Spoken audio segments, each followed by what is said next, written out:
ഒരു നിലവിളക്ക് കത്തിച്ചു വയ്ക്ക. ലക്ഷ്മി, താലത്തിലൊരു പുടവ ഇങ്ങോട്ട് എടുക്ക. കുരവ ഇടാൻ അറിയോ ഗോവിന്ദമാമയ്ക്ക്? വീണ്ടും വയ്യാണ്ടായോ ഭരതൻ നിനക്ക്? ഞാൻ ഭ്രാന്ത് പറയല്ല, എന്റെ കല്യാണം നടക്കാൻ പോവാ. ഈ വീട്ടുമുറ്റത്ത് വെച്ച് ഇപ്പൊ ഇറങ്ങി വരിക.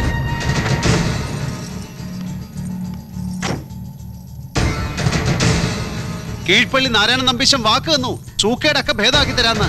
മീരെ താലി കെട്ടിക്കൊള്ളാൻ അനുവാദം തന്നു. പറഞ്ഞ വഴിക്ക് കൃഷ്ണന്റെ അമ്പലത്തിൽ വെച്ച് ഞാൻ ഇവളുടെ കഴുത്തിൽ മിന്നു കെട്ടി.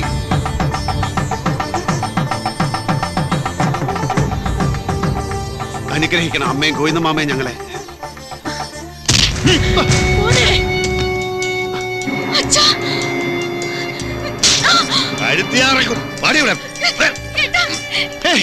തൊട്ടുപോരുത് എന്റെ കുട്ടിയെ, കൊല്ലും ഞാൻ ഇയാളെ. എവിടെ എവിടെ എന്റെ പെട്ടി വെട്ടിപ്പൊളിച്ച മയു ഗോവിന്ദമാമേ, കൊല്ലും ഞാൻ ഇയാളെ.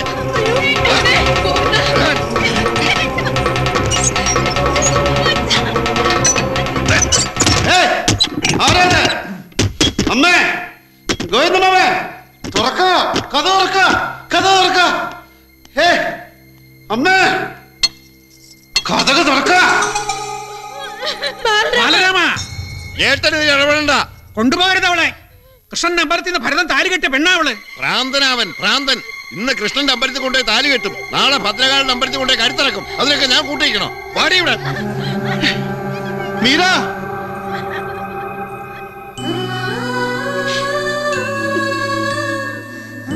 കൊണ്ടുപോകരുത് അവളെ. മീര,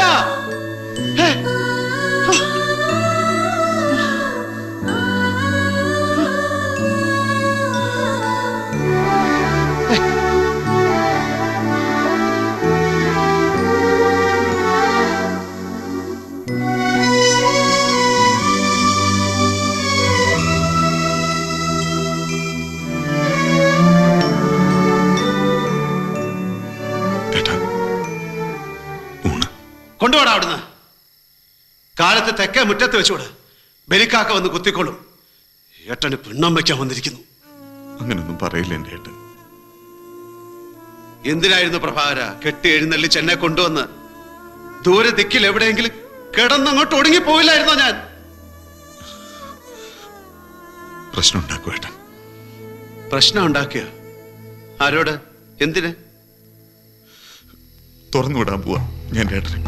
വേണ്ട, ഈ പത്തായപ്പുരയെ കിടന്ന് പുഴുത്ത് പെടഞ്ഞ് നരകിച്ച് മരിച്ചോളാം ഞാൻ, ആർക്കും ഒരു ഉപദ്രവം ഉണ്ടാക്കാതെ.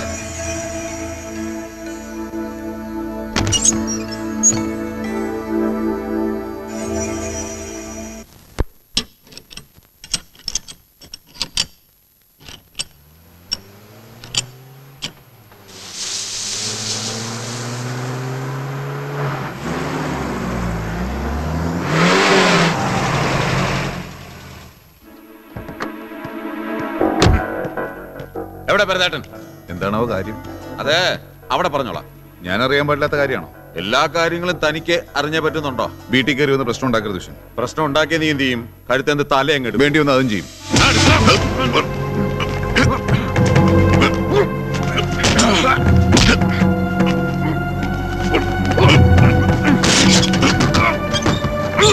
വിശ്വനാഥ, ഭ്രാന്തുണ്ടോ നിനക്ക് എന്ന് ചോദിക്കാനുള്ള അവകാശം എനിക്കില്ല. കാരണം അതുള്ളത് എനിക്കാണല്ലോ. എന്തിനാ കുട്ടിയെ, എന്തിനാ എപ്രാളം കാണിക്കണേ? ആരോടെ, എന്തിനാ നിന്റെ ഈ ശോഭം? അത് ശരി, അരി നിന്ന് ആചാരിച്ചും കടിച്ചിട്ട് പിന്നെ എന്നെ ഉപദേശിക്കാൻ വരരുത്. നാളെ ഞാൻ വന്ന് കൊണ്ടുപോവാ മീരെ എന്റെ പെണ്ണായിട്ട്. എതിര് നിൽക്കാൻ ഇടങ്ങറുണ്ടാക്കാനും വരരുത് ആരും. വിശ്വനാഥ, വരട്ടണ്ട. നിങ്ങൾ കുപ്പയിലേക്ക് വലിച്ചെറിഞ്ഞൊരു എച്ചില ഞാൻ ഉണ്ടാൻ പോണെന്ന് എനിക്കറിയാം. ഇനി അതിന്റെ ഒരു അസ്ഥി കഷ്ടത്തിന് വേണ്ടി കടിപിടി കൂടാൻ വന്നാല് വിവരമൊപ്പം മനസ്സിലാവും. വിശ്വാനാ പറയുന്നത്.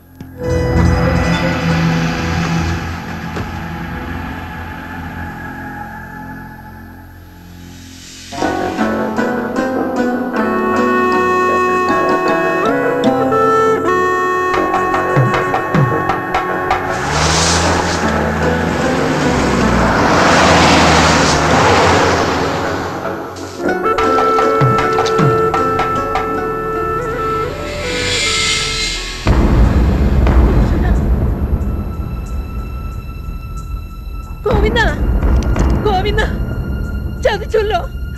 അവര് വന്നു മീരെ കൊണ്ടുപോവാൻ. ഏട്ടൻ എവിടെ? എവിടെ ഭരതൻ?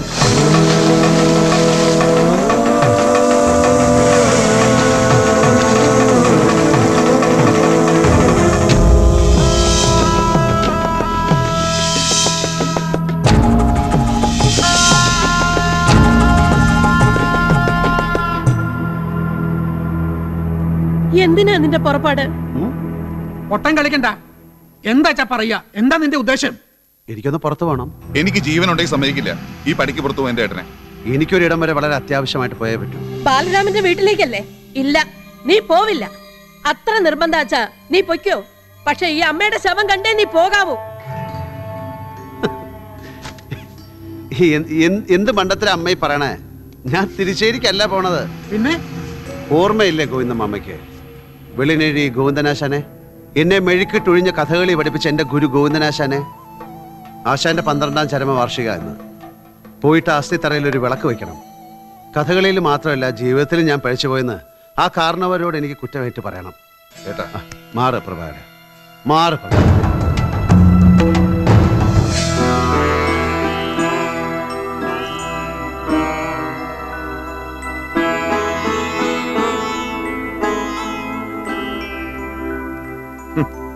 ഇങ്ങനെ നടക്കണം, നടത്തണമെന്നാവും ഈശ്വര നിശ്ചയം. പണവും പദവിയും തറവാടിത്തുമൊക്കെ ഉണ്ടായിട്ട് എന്താ കാര്യം? ഒരു കാര്യവുമില്ല. ഒക്കെ നിശ്ചയിക്കണത് ഈശ്വരന്മാർ. ഈശ്വരന്മാരുടെ ജോലി നമ്മളേറ്റെടുത്ത് ചെയ്യാൻ തുടങ്ങി വെച്ചാ അവർക്ക് തൊഴിലില്ലാണ്ടാവില്ലേ? തൊഴിലില്ലാച്ചാ പട്ടിണിയാവില്ലേ വിശ്വനാഥ ഈശ്വരന്മാര്? അതുകൊണ്ട് അവരുടെ തൊഴിലിനെ തടസ്സപ്പെടുത്താതെ, അവരുടെ കഞ്ഞിൽ മണ്ണ് വാരിയിടാതെ നമ്മളങ്ങോട്ട് മാനേജ് ചെയ്യാം. വഴങ്ങിക്കൊടുക്കുക. എന്താ?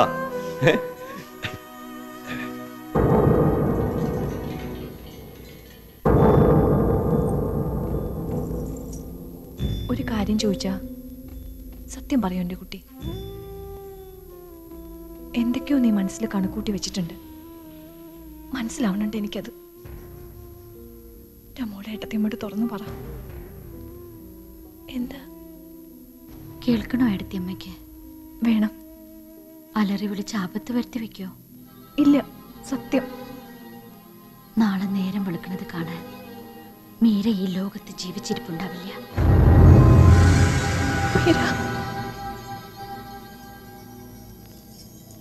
അയാൾ വെറുതെ ഇരിക്കുന്നൊന്നുമില്ല. അവിടെ ഒരു കണ്ടു.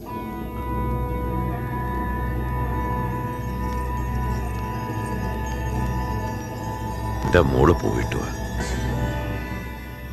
ഒക്കെ നല്ലതിനാണെന്ന് അങ്ങോട്ട് വിചാരിക്കുക. വാ.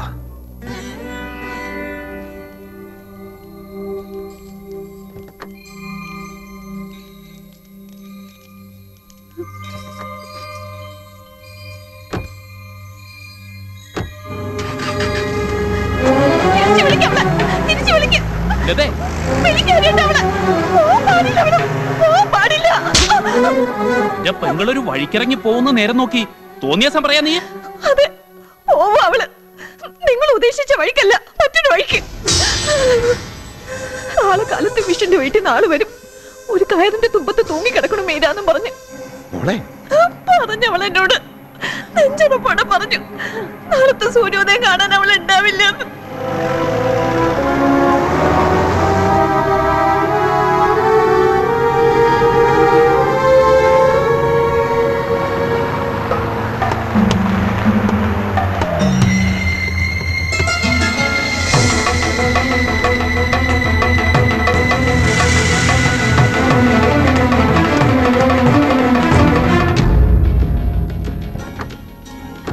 വട്ടം വെച്ചിട്ട് എന്ത് തോന്നിയ ദിവസം കാണിക്കുന്ന വണ്ടി വഴിന്ന്. ജഡായുവാ ഞാൻ, ജഡായു. പഞ്ചവടിയിലെ പർണാശ്രമത്തിൽ നിന്ന് സീതാദേവിയെ അപഹരിച്ചു കൊണ്ടുപോയ രാവണനെ ഓർമ്മിക്കുന്നുണ്ടോ വിശ്വനാഥൻ? രാവണന്റെ പുഷ്പക വിമാനം തടഞ്ഞു നിർത്തിയ ആ അപകടം പിടിച്ച പക്ഷിയെ ഓർമ്മിക്കുന്നുണ്ടോ വിശ്വനാഥൻ? നട്ടപ്രാന്തിലും പുരാണം പറയാൻ മിടുക്കനാണല്ലോ ഭരതപിഷാരടി. അറിയാലേക്ക് ഒടുക്കം ആ ജഡായുവിന് എന്താ പറ്റിയെന്ന്. ധൈര്യം ഉണ്ടെങ്കിൽ വെട്ടടാ എന്റെ ചിറക്. ആകാശത്തൂടെ അപ്പൂപ്പൻ താടി പറന്നു പോണത് കണ്ടിട്ട് ഭൂമിക്ക് ഗുരുത്വാകർഷണം ഇല്ലെന്ന് തെറ്റിദ്ധരിക്കരുത് വിശ്വനാഥൻ. ഇത്തിരിശ വട്ടുണ്ടെന്ന് കരുതി ഭരതപിഷാരടിക്ക് ആണത്ത ഇല്ലാന്നും.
ഭരത അടുക്കരുത്, അടുത്തു പോകരുത്. നോക്കില്ല ഞാൻ ബാലമാമയാണെന്നൊന്നും. എടാ നീ ആ കഴുത്തേന്ന് കാലെടുക്ക്, ചത്തുപോവൻ. ശാവണം ഇവൻ, ശാവണം. 10 മാസം ചുമന്ന് നൊന്ത് പെറ്റ തള്ളയുടെ നാഭിക്ക് ചവിട്ടിയവനവൻ. ലാളിച്ച കൈക്ക് കൊത്തിയ പാമ്പ്. ഇല്ല ബാലമാമേ, പുനർജന്മം പോലും കിട്ടാത്തൊരു മരണം തന്നെ വേണം ഇവന്. മോനെ, ഈ ബാലമാമ പറയുന്നു കേക്ക്. എന്റെ കുട്ടിയെ വിടാമനെ, വിടാൻ വിടാൻ.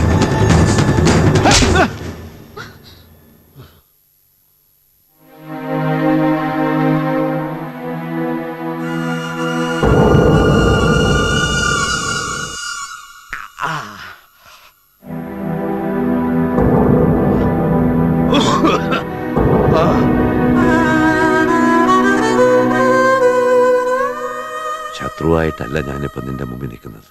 നിന്റെ പഴയ ബാലമാമയായിട്ടാ. എന്റെ മോളുടെ ജീവിതം വേണം, വേണം ബാലമാമേ. അവൾക്ക് ഒരു ജീവിതം, അന്തസ്സുള്ള ഒരു ജീവിതം.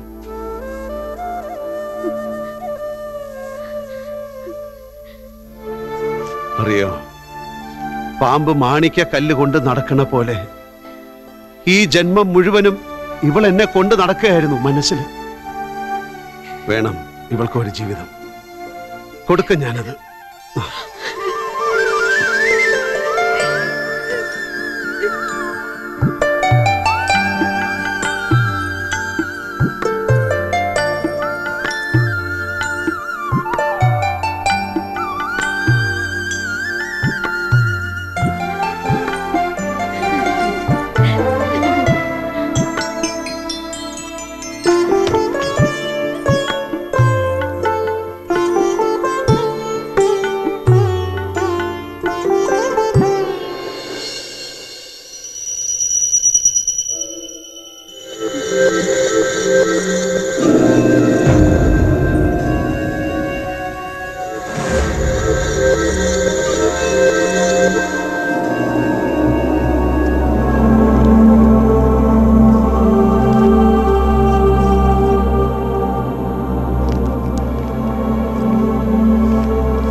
മീര, പോവാണ് ഞാൻ. ഒരിക്കൽ കൂടി വേദനിപ്പിക്കുന്നതിന് ക്ഷമ ചോദിക്കാൻ അർഹതയുണ്ടോ എന്നെനിക്കറിയില്ല. എങ്കിലും എനിക്ക് പോയേ പറ്റൂ മീര. ഇക്കുറി പ്രയാഗിലെ കുംഭമേള കാണാനല്ല, ജഗദ്ഗുരു ശങ്കര സർവകലാശാലയിലെ ആ പഴയ ഉദ്യോഗം ശരിപ്പെടുത്തിയിട്ടുണ്ട്. ശങ്കരൻകുട്ടി മാഷിന്റെ നല്ല മനസ്സ്, നിന്റെ പ്രാർത്ഥന. വൈകിട്ട് തിരിച്ചെത്തും ഞാൻ. അപ്പോഴേക്കും കുളിച്ച് ഉടുപ്പ് മാറ്റി നല്ല പൂച്ചക്കുട്ടനായിരിക്കണം. നമുക്കൊരിടം വരെ പോകാനുണ്ട്. എല്ലാം മറന്ന് ഒരു തീർത്ഥയാത്ര, പ്രണയത്തിന്റെ തീർത്ഥയാത്ര.